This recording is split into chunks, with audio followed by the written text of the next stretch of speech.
ഒരു ജനാധിപത്യ രാജ്യത്തിന്റെ പരമാധികാരം കുടികൊള്ളുന്നത് ജനങ്ങളിലാണ്. ജനങ്ങളുടെ ക്ഷേമവും അവകാശ സംരക്ഷണവുമാണ് ഏതൊരു സർക്കാരിന്റെയും പ്രാഥമിക കർത്തവ്യം. ബ്രിട്ടീഷ് ഭരണകാലത്തെ നിയന്ത്രണാധിഷ്ഠിത ഉദ്യോഗസ്ഥ ഭരണക്രമത്തിൽ നിന്നും സ്വതന്ത്ര ഇന്ത്യയെ ഒരു ക്ഷേമരാഷ്ട്രമായി പരിവർത്തിക്കുന്നതിൽ നമ്മുടെ നിയമ സംവിധാനങ്ങൾ വലിയ പങ്കുവഹിച്ചിട്ടുണ്ട്. ഈ പരിവർത്തനത്തിന്റെ ഏറ്റവും വിപ്ലവകരമായ ഒരു നാഴികക്കല്ലാണ് കേരള സംസ്ഥാന സേവനാവകാശ നിയമം 2012. സർക്കാർ സേവനങ്ങൾ ഉദ്യോഗസ്ഥരുടെ ഔദാര്യമല്ല, മറിച്ച് ജനങ്ങളുടെ നിയമപരമായ അവകാശമാണെന്ന് പ്രഖ്യാപിച്ച ഈ നിയമം കേരളത്തിന്റെ ഭരണരംഗത്ത് ഗുണപരമായ ഒരു വലിയ മാറ്റത്തിന് തുടക്കം കുറിച്ചു. പശ്ചാത്തലവും നിയമനിർമ്മാണവും. ഭരണരംഗത്തെ ചുവപ്പുനാടയും അഴിമതിയും ഇല്ലാതാക്കുക, പൊതുജനങ്ങൾക്ക് സമയബന്ധിതമായി സേവനങ്ങൾ ലഭ്യമാക്കുക എന്ന ലക്ഷ്യത്തോടെയാണ് ഇന്ത്യയിൽ സേവനാവകാശ നിയമങ്ങൾ കൊണ്ടുവന്നത്. 2010 മധ്യപ്രദേശ്, ബീഹാർ എന്നീ സംസ്ഥാനങ്ങളിലാണ് ഈ നിയമം ആദ്യമായി നടപ്പിലാക്കിയത്. കേരളത്തിൽ 2012 ഓഗസ്റ്റ് 4 ഈ നിയമത്തിന് ഗവർണറുടെ അംഗീകാരം ലഭിച്ചു. 2012 നവംബർ 1 കേരളപ്പിറവി ദിനത്തിൽ ഇത്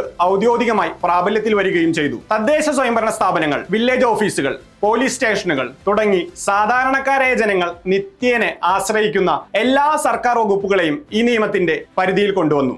നിയമത്തിന്റെ പ്രധാന സവിശേഷതകൾ: 1. സമയബന്ധിത സേവനവും നിശ്ചിത ഉദ്യോഗസ്ഥനും. ഈ നിയമപ്രകാരം ഓരോ വകുപ്പും തങ്ങൾ നൽകുന്ന സേവനങ്ങളും അവ ലഭ്യമാക്കേണ്ട കൃത്യമായ സമയപരിധിയും പൊതുജനങ്ങളെ അറിയിക്കാൻ ബാധ്യസ്ഥരാണ്. ഓരോ സേവനത്തിനും ഉത്തരവാദിയായ ഒരു നിശ്ചിത ഉദ്യോഗസ്ഥനെ ചുമതലപ്പെടുത്തിയിട്ടുണ്ടാകും. അപേക്ഷ ലഭിച്ചാൽ നിശ്ചിത സമയത്തിനുള്ളിൽ സേവനം നൽകുകയോ അഥവാ അപേക്ഷ നിരസിക്കുകയാണെങ്കിൽ അതിനുള്ള കൃത്യമായ കാരണം രേഖാമൂലം അപേക്ഷകനെ അറിയിക്കുകയോ ചെയ്യേണ്ടത് ഈ ഉദ്യോഗസ്ഥന്റെ നിയമപരമായ ചുമതലയാണ്. 2 തലത്തിലുള്ള അപ്പീൽ സംവിധാനം. നിശ്ചിത സമയത്തിനകം സേവനം ലഭിക്കാതിരിക്കുകയോ അപേക്ഷ അന്യായമായി നിരസിക്കപ്പെടുകയോ ചെയ്താൽ പൗരന്മാർക്ക് പരാതി നൽകാനായി ശക്തമായ ഒരു അപ്പീൽ സംവിധാനം ഈ നിയമം വിഭാവനം ചെയ്യുന്നു. First appellate authority. സേവനം നിഷേധിക്കപ്പെടുകയോ കാലതാമസം നേരിടുകയോ ചെയ്താൽ 30 ദിവസത്തിനകം 1-ാം അപ്പീൽ അധികാരിക്ക് പരാതി നൽകാം. Second appellate authority.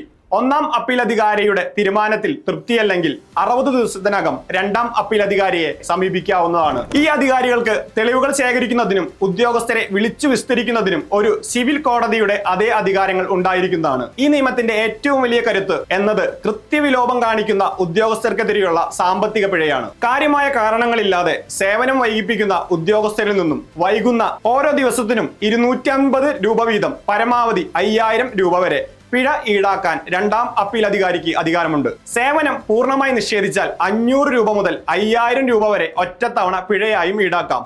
ഈ തുക കുറ്റക്കാരനായ ഉദ്യോഗസ്ഥന്റെ ശമ്പളത്തിൽ നിന്നാണ് ഈടാക്കുന്നത്. സാമൂഹികവും ഭരണപരവുമായ പ്രാധാന്യം. ഭരണഘടനാ മൂല്യങ്ങളുടെ സംരക്ഷണം. സേവനാവകാശ നിയമം ഇന്ത്യൻ ഭരണഘടന ഉറപ്പു നൽകുന്ന ആർട്ടിക്കിൾ 21 ജീവിക്കുവാനുള്ള അവകാശവും വ്യക്തി സ്വാതന്ത്ര്യവും എന്ന മൗലിക അവകാശത്തിന്റെ അന്തസത്ത ഉൾക്കൊള്ളുന്നതാണ്. അന്തസ്സോടെ ജീവിക്കാനുള്ള അവകാശത്തിൽ അഴിമതിരഹിതവും കാര്യക്ഷമവുമായ ഭരണ സംവിധാനവും ഉൾപ്പെടുന്നു എന്ന് സുപ്രീം കോടതി വിധിന്യായങ്ങൾ വ്യക്തമാക്കുന്നു. ഈ നിയമം വഴി ജനാധിപത്യം എന്നത് വെറും 5 വർഷത്തെ വോട്ടെടുപ്പിൽ ഒതുങ്ങാതെ നിത്യജീവിതത്തിൽ ജനങ്ങൾക്ക് അധികാരം ഉറപ്പാക്കുന്ന ഒന്നായി മാറുന്നു. സർക്കാർ ഓഫീസുകളിൽ സാധാരണയായി കാണാറുള്ള കൈക്കൂലി അഥവാ ഫയലുകൾ വേഗത്തിൽ നീങ്ങാൻ നൽകേണ്ടി വരുന്ന പണം, സ്പീഡ് മണി ഇല്ലാതാക്കാൻ ഈ നിയമത്തിന് ഒരു പരിധിവരെ കഴിഞ്ഞു. സമയപരിധി നിയമം മൂലം നിർബന്ധമാക്കിയപ്പോൾ ഉദ്യോഗസ്ഥർക്ക് ഫയലുകൾ അനാവശ്യമായി വെച്ചു താമസിപ്പിക്കാൻ കഴിയാതെ വരികയും ഭരണത്തിൽ സുതാര്യത കൈവരികയും ചെയ്തു. സ്വാധീനമുള്ളവർക്ക് എപ്പോഴും സർക്കാർ ഓഫീസുകളിൽ കാര്യങ്ങൾ എളുപ്പത്തിൽ സാധിച്ചെടുക്കാൻ കഴിഞ്ഞിരുന്നു.